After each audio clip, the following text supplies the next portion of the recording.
కేంద్ర మాజీ మంత్రి శివరాజ్ పాటిల్ అనారోగ్యంతో కన్నుమూశారు. మహారాష్ట్ర లాతూర్లోని నివాసంలో ఆయన తుది శ్వాస విడిచారు. శివరాజ్ పాటిల్ లాతూర్ నుంచి 7 సార్లు లోక్సభకు ఎన్నికయ్యారు. ఆయన మృతి పట్ల ప్రధాని నరేంద్ర మోదీతో పాటు కేంద్ర మంత్రులు, లోక్సభ పక్ష నేత Rahul Gandhi, AICC chief Mallikarjuna Kharge, Congress, BJP ముఖ్య నాయకులు తీవ్ర దిగ్భ్రాంతి వ్యక్తం చేశారు.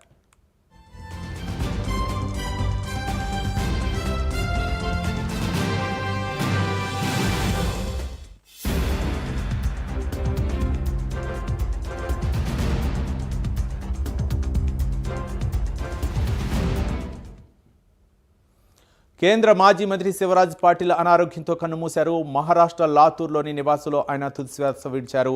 శివరాజ్ పాటిల్ లాతూర్ నుంచి 7 సార్లు లోక్సభకు ఎన్నికయ్యారు. ఆయన మృతి పట్ల ప్రధాని నరేంద్ర మోదీతో పాటు కేంద్ర మంత్రులు, లోక్సభలో ప్రతిపక్ష నేత Rahul Gandhi, AICC chief Mallikarjuna Kharge, Congress, BJP ముఖ్య నాయకులు తీవ్ర దిగ్భ్రాంతి వ్యక్తం చేశారు.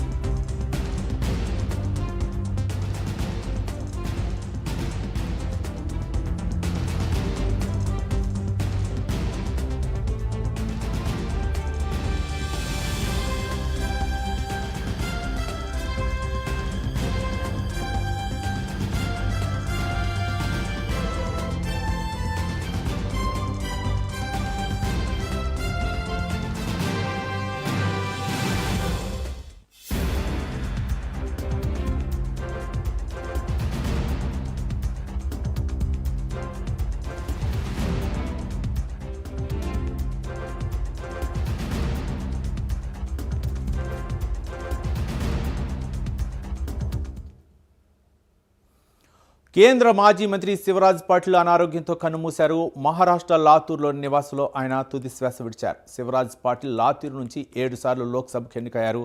ఆయన మృతి పట్ల ప్రధాని నరేంద్ర మోదీతో పాటు కేంద్ర మంత్రులు, లోక్సభలో ప్రతిపక్ష నేత Rahul Gandhi, AICC chief Mallikarjuna Kharge, Congress, BJP ముఖ్య నాయకులు తీవ్ర దిగ్భ్రాంతి వ్యక్తం చేశారు. శివరాజ్ పాటిల్ మృతిపై పలువురు దిగ్భ్రాంతి వ్యక్తం చేశారు. మరిన్ని వివరాలు మా నేషనల్ బ్యూరో చీఫ్ కళ అందిస్తారు. కళ, రవి, దాదాపు ఈ రోజు ఉదయం తెల్లవారుజామున కాంగ్రెస్ సీనియర్ దిగ్గజం, మరాఠా కాంగ్రెస్ సీనియర్ నాయకుడు అని చెప్పవచ్చు, మాజీ ఇక్కడ లోక్సభ స్పీకర్ గా పనిచేశారు. తర్వాత మహారాష్ట్రలో దాదాపు 7 సార్లు కూడా ఎమ్మెల్యేగా కూడా గెలిచాడు. తర్వాత పలు ఉన్నత పదవులను కూడా అధిరోహించినటువంటి శివరాజ్ పాటిల్ ఈ రోజు తెల్లవారుజామున అనారోగ్య సమస్యలతో కన్నుమూశారు. ఈ విషయం తెలిసిన వెంటనే అటు కాంగ్రెస్ సీనియర్ నాయకులందరూ కూడా, కార్యకర్తలు చాలా మంది ఇప్పటికే మరాఠా ఏదైతే లాతూర్ ఆయన నివాస గృహం దేవ్ఘర్ అన్నటువంటిది, ఆయన నివాస గృహంలో ఈ రోజు 90 ఏళ్ల శివరాజ్ పాటిల్ మరణ వార్త విన్న వెంటనే అందరూ కూడా మరాఠాకు వెళ్తున్నటువంటిది.